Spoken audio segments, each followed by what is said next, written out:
Nahuli ang ilang insidente ng pandurukot sa Taft Avenue sa Maynila. Sa Cainta Rizal naman, nakunan din ng CCTV ang pagtangay sa isang sasakyan sa loob ng exclusive subdivision. Makibalita tayo kay CJ Turida.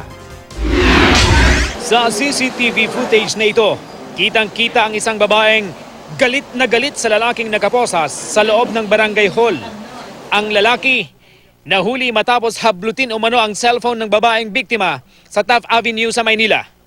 Nagkunan pa ng CCTV ang paghabol noon ng biktima sa suspect. Habang tumatakbo ang suspect, nakabangga niya ang isang lalaki na isa pa lang pulis na off-duty. Agad hinuli ang suspect at dinala sa barangay hall.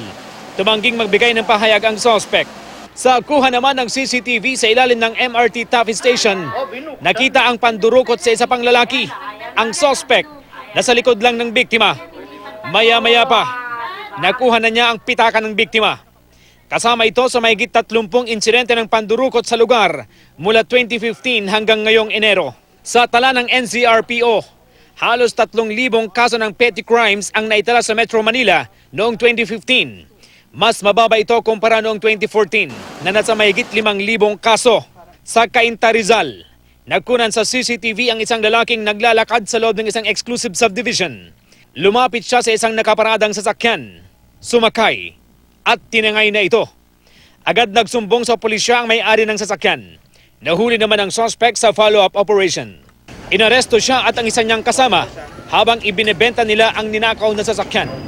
Dati raw palang nag-apply ang suspect bilang family driver sa may-ari ng sasakyan.